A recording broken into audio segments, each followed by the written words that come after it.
You are listening to Feed 44, the official podcast channel of the Center for a Stateless Society. C4SS is an anarchist think tank and media center. For more information, please visit c4ss.org. Uber, Not the Network Successor Economy You're Looking For, by Kevin Carson. Posted on c4ss.org, August 22nd, 2015. Read by Tony Dreher. An article at Medium by Tim O'Reilly, Networks and the Nature of the Firm, What's the Future of Work, describes Uber and Airbnb as textbook examples of the way that networks trump traditional forms of corporate organization and how they are changing traditional ways of managing that organization.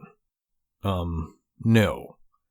What Uber and Airbnb are textbook examples of is what Michel Bauwens of the Foundation for P2P Alternatives calls netarchical capitalism, an intermediate organizational form in which the owners of proprietary platforms use them to extract value from the users.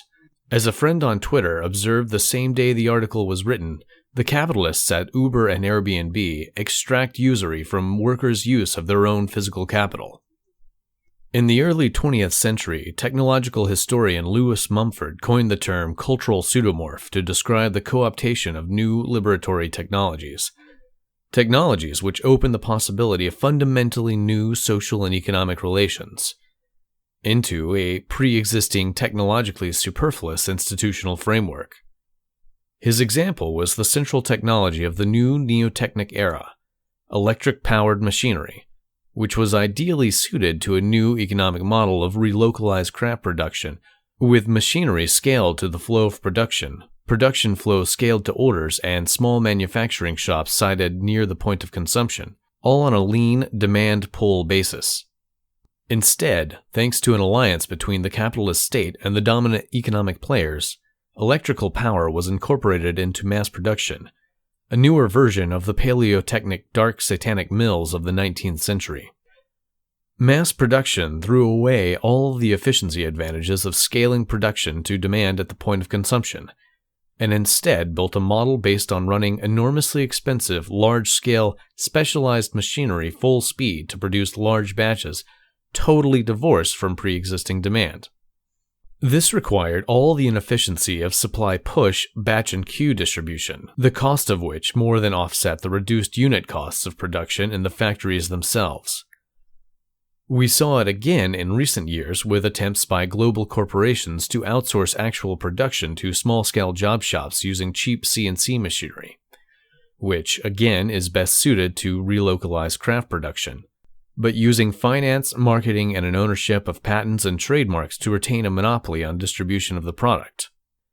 Both these technological revolutions could be co-opted into older corporate institutional forms for a time, but that time is coming to an end with the rise of the open-source hardware, micro-manufacturing, and peer production movements.